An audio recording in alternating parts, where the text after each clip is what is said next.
Well, hello there, St. Luke's. It's great to be back with you for this midweek message.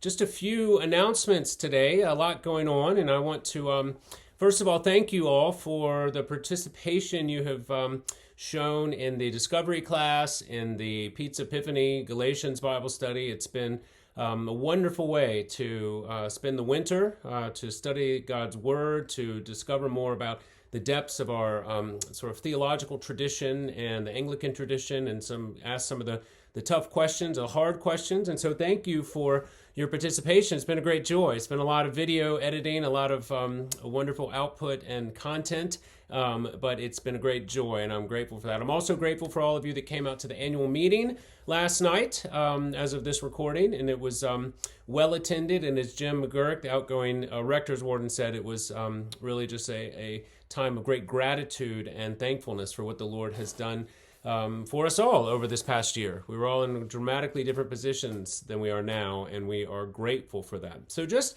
a few announcements. This Sunday, we have a special guest at the Rector's Forum. Miss Sandra Bowden will be giving a lecture on one of her, she's an expert in a variety of different she's an artist and an art collector, and she lectures all over the country and the world for that matter, and she's going to be speaking on the installation that is currently in our sanctuary by Georges Rouault. And I believe I'm pronouncing that correctly, but if you walked around our sanctuary, you'll see that it is not only a place of worship, it has become an aesthetically, and it has become an art gallery, which is an appropriate place because we worship the Lord in beauty and holiness, and we the beauty of holiness, and we are grateful for the opportunity to learn more about the various ways that God has gifted his people, and particularly this artist.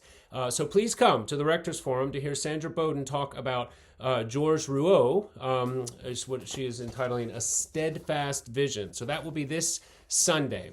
Also, you may have noticed that we have been handing out name tags. Now, I understand this, the sort of pushback against name tags. I mentioned this to a number of clergy friends already, and there has been a collective sigh amongst them about how difficult it is to establish a culture of name tag wearing. And so I myself was skeptical of this for many years until I landed at Christ Church Mount Pleasant, where the Reverend Ted Duval, dear friend of mine, the rector there at the time, or currently, had developed over time and with persistence a culture whereby people were expected to, and often were sort of happy to wear their name tags. And he grounded this admonition and this sort of persistent conviction in the last of John's letters, John chapter 3, where at the very end, and the final letter John has in the whole New Testament,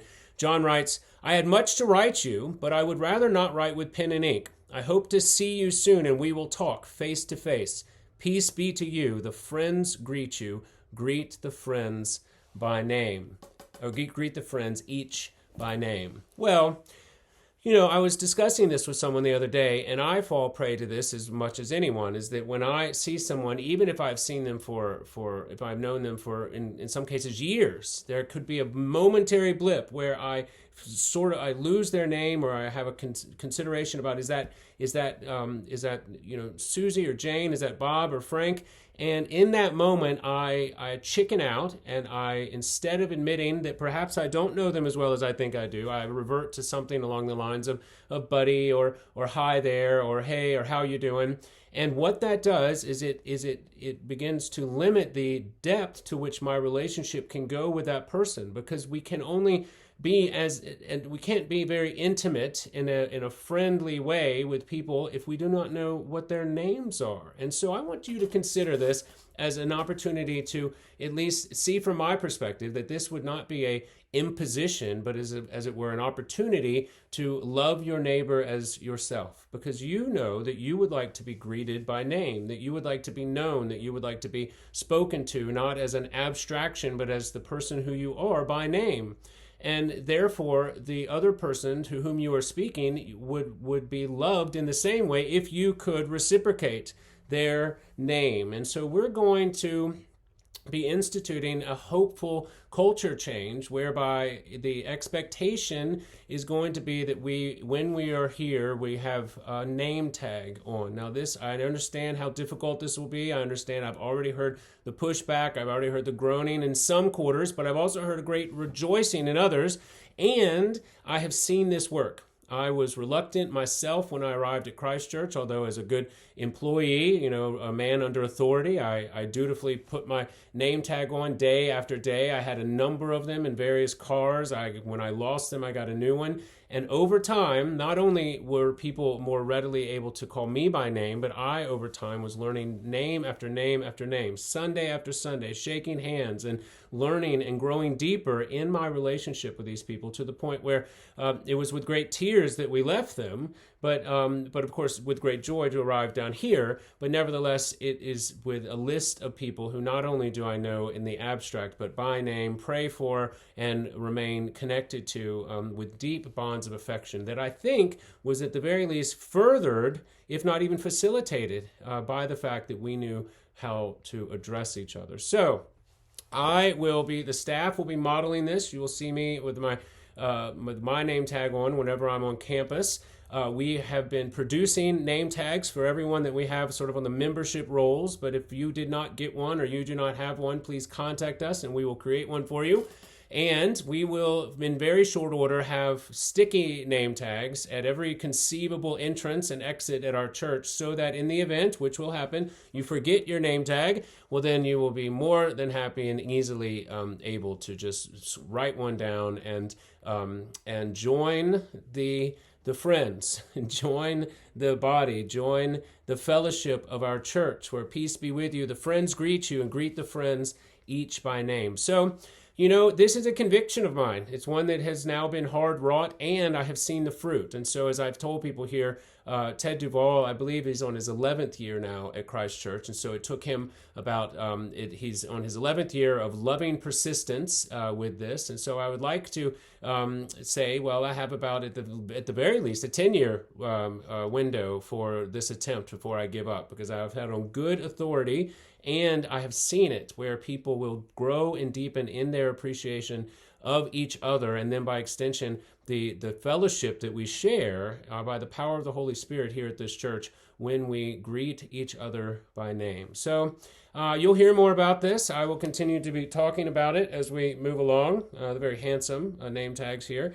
And we did clarify last night via Google search that the most appropriate way to wear a name tag for right-handed people was on the right side, although there seemed to be such much division and discussion about that, so I don't want to make that a big deal. But so that way when you shake hands with someone, you can stare them in the eye and see their name tag, and it's not so obvious that you had no idea who they were, like as if you were saying, "Excuse me, Bob." At any rate, you do what you'd like to do, but please prayerfully consider joining with us as we continue to attempt to be a welcoming, collegial, joyful fellowship of the friends who greet and know each other by name here at St. Luke. So this is the first day of a long journey. So we will continue to talk about this as long as I'm here.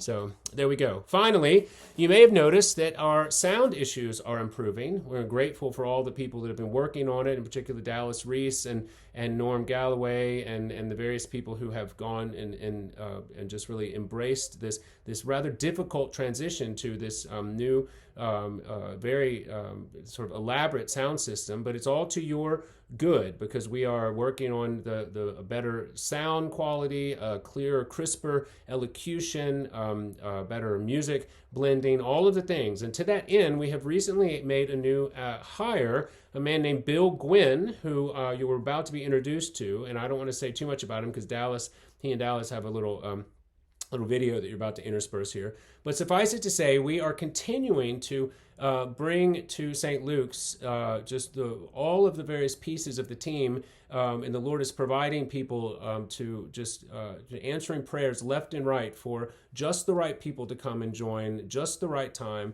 and bringing just the right pieces all together. And so we're grateful for Bill. He's a very accomplished musician and artist, and sort of amateur astronomer, and he wears a number of different hats, but the one he'll be wearing here for us is to help us bring our sound, bring our live stream, bring our service and the sort of video production of it and the transmission of it in person to a level of excellence that we aspire to, not simply because we hope to give a good, as it were, product, but because we want people all wherever they are, if they are joining with us either online live or after the fact, or simply edified by listening at any time, that they will be given something of the actual sense of what it would be like to be here, and hopefully be an encouragement to come here in person just as soon as they can.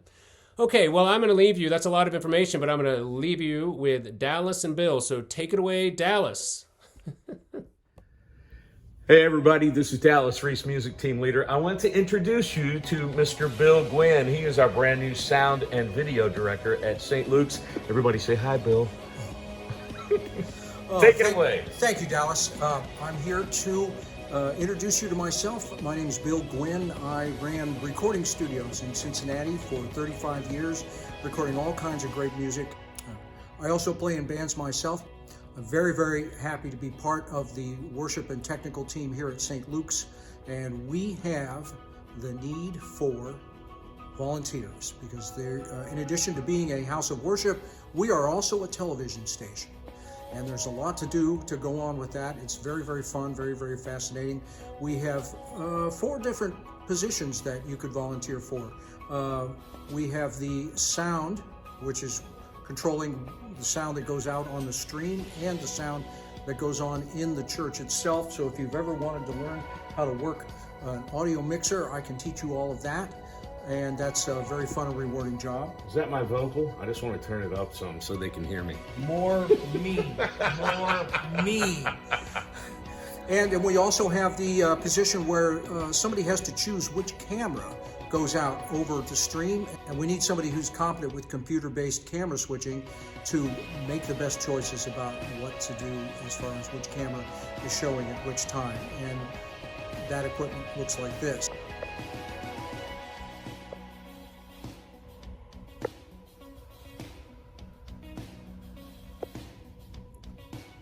And then we also need somebody to run the slides. There's all kinds of text that runs during a service. We've got the lyrics to the hymns. We've got the various scriptures that need to be put up. And there's a different format for the stream and for the people in the church. And we need somebody to run that. That's a program called Pro Presenter. And then we also need somebody to monitor the stream as it goes out to make sure the audio levels are good and that the computers function correctly. So as you might have guessed, all of these things happen in the realm of computers. So if you're good friends with your computer and you're looking for a chance to serve, this would be a great help to us. We need lots of people to do this. There's many positions. So please contact myself or Dallas here at the church, and we will most certainly get you oriented and trained up on whatever position you'd like to serve in. Thank you very much.